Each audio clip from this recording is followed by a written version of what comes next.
Hey, special educators. Welcome to Teach, Taskbox, Inspire, the podcast dedicated to making your job as a special education teacher easier by making your instruction more fun for you and your students. Inside each episode, you'll learn how to get the most use out of your task boxes in the classroom. I'm your host, Lisa Holliday from Chalkboard Superhero, a veteran special education teacher passionate about empowering you with purposeful teaching strategies, helpful tips and tricks, and other classroom management tools that will help you thrive in your role. Let's get started with today's episode. Hey there, friends, and welcome back to another episode of Teach, Taskbox, Inspire. If this is your first time tuning in, I'm Lisa Holliday, and I help special education teachers feel more confident, more organized, and less overwhelmed in the classroom, all while keeping it super real and actually super short. So now that the start of the school year is here for so many of us, not me, and I know you're probably knee-deep in lesson plans, setting up your room, bulletin boards, supply list, there's just one meeting that I think is absolutely critical to your year's success. And no, it's not your IEP meetings. It's your first paraprofessional meeting of the school year. This is one of those things I wish someone had told me early on in my career, because honestly, my first year, I just kind of assumed everyone knew what to do. I really skipped a formal meeting thinking, okay, these people were hired for a reason, right? They'll figure it out as we go. Big mistake. Let's just say there were a lot of mixed signals, a few awkward moments, and more than one situation where students were getting very different messages depending on which adult they were with. So today, I'm going to walk you through exactly what to cover in that first meeting. The things that you're, going to help set roles, expectations. I want you to start systems from day one so your team is on the same page and your classroom runs smoothly and your students get the consistency that they need to thrive. And I'm going to tell you this. I'm going into I can't even count anymore. Is it my 18th year as a special education teacher? And this is my very first year without a teaching assistant or a paraprofessional. I am shocked. I've been doing this for so long and I've had, 9 paraprofessionals, 8 paraprofessionals. Last year I had 1 paraprofessional. This year I have 0. So this is a whole new ballgame for me. However, I'm in a different role this year. I am an inclusion teacher, so I do a lot of push-in, so it's a little bit different. All right, let's jump back into it. So here's the truth. Your paraprofessionals are not just extra bodies in the classroom. They're your partners. And like any strong partnership, communication and trust have to be built intentionally. So that first meeting, it's not just logistics. It's about creating the foundation for the rest of the year. When you skip it, you risk mixed messages, you risk confusion over responsibilities. Oh, that is always such a headache. You risk frustration for both you and your paraprofessionals. And the big one, inconsistency in supports, which can cause major setbacks for our kids, right? I once had a paraprofessional who came from a classroom that used totally different prompting techniques than I did. She was used to verbally prompting as a main tool, which I follow a least to most prompting hierarchy because that's just what I've always done. And because I didn't take the time to kind of walk her through what my expectations were, a student ended up getting way more help than they need, way over prompting, which really slowed down the student's independence. So not her fault. It was all mine for not setting the stage early on. So let's talk about the first part of your meeting. You're going to build rapport. And I know this might feel a little like fluffy, but it's huge. So take the time to introduce yourself, not as, okay, I'm Mrs. So-and-so, the special ed teacher, but as a person. Share your teaching philosophy. Share why you love working in special education. Then ask them about their background. What do they love doing in the classroom? What are their strengths? Do they prefer working one-on-one? Do they like leading small groups? What do they like to do? And this isn't just a get to know you. It's about showing them right from the start their skills and preferences matter. I usually say something like this. All right, my goal this year is to create a calm and structured classroom where every student feels safe, respected, and successful. And I can't do that without you. All right, the next thing I want you to do is clarify, right? Clarity is key. This is where you need to break down exactly what you expect them to do day after day. You can even present a chart or a slideshow or a slide deck or whatever. I like to have a chart so that I have like one column for responsibilities and one for theirs. That way there is zero confusion. So here are some examples you might include for your paraprofessionals. Managing a center during small group time, collecting data on a student for IEP goals, running a task box station, supporting transitions between classes or between centers, or monitoring the sensory area. For example, I'll say something like, all right, during independent work time, I'll rotate between students who need direct one-to-one support. You'll manage the task box center, run the time for rotations, and jot down quick data notes for me to review. The more specific, the better.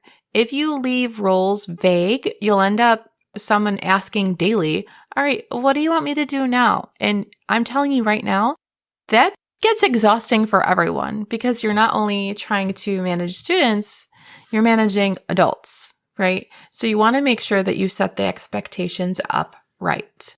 Let's talk about classroom systems and routines because this part might take the longest, but it's worth every second.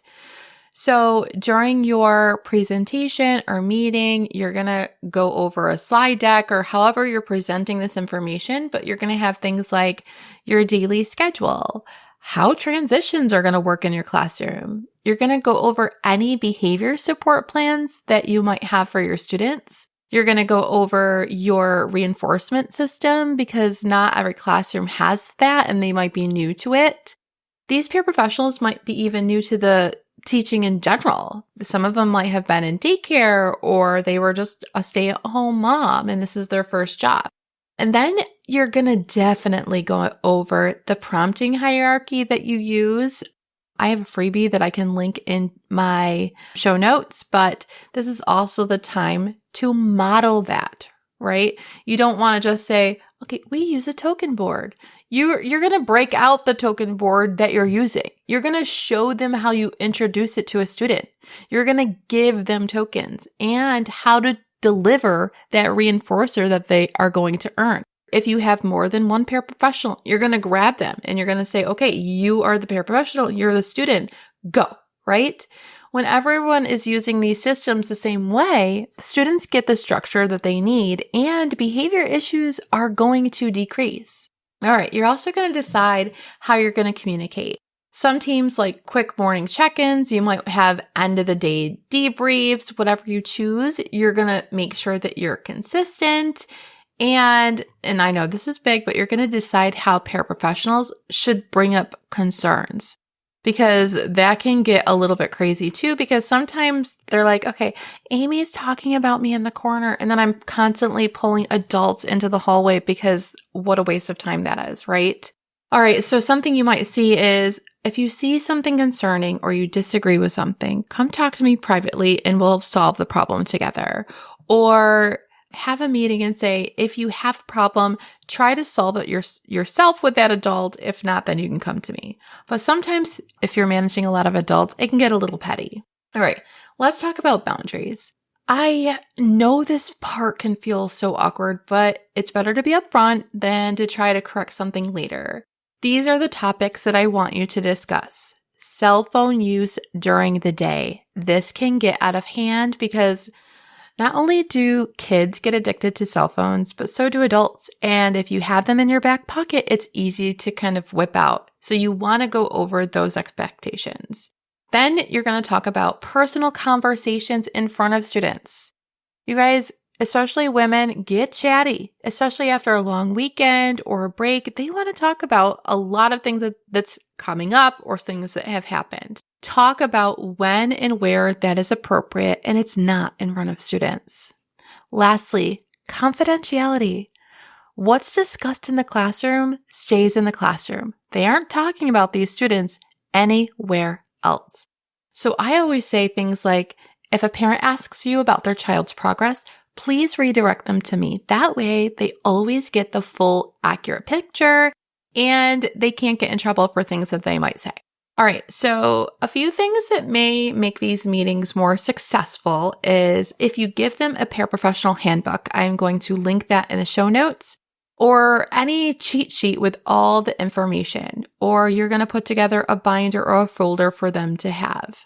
The next thing I want you to do is role play a few real life scenarios and how to respond to meltdowns or redirect the student or how to collect data on the fly.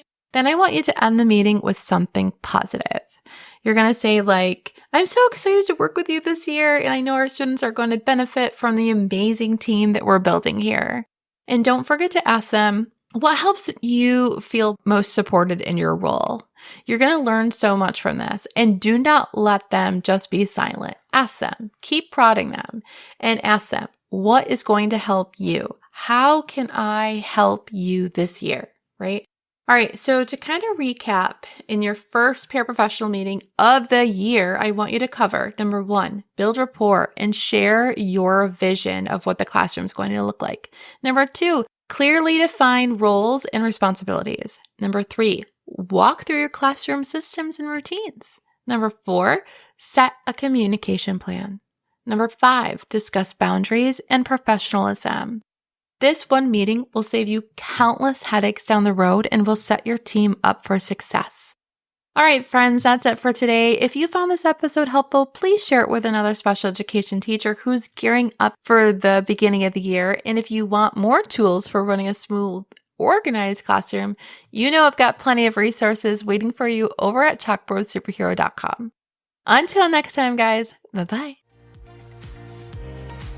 Thanks for tuning in to this episode of Teach, Taskbox, Inspire.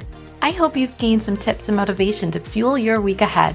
If you're ready to explore more strategies for empowering your students as independent learners, be sure to dive into my free training at chalkboardsuperhero.com/training. And don't keep all this knowledge to yourself. Share this episode with your special education teacher friends who could use some motivation and inspiration. One more thing before you go. If you're finding this podcast helpful and want to show support, head to Apple Podcasts and leave your rating and review. Until next time, keep teaching, taskboxing, and inspiring.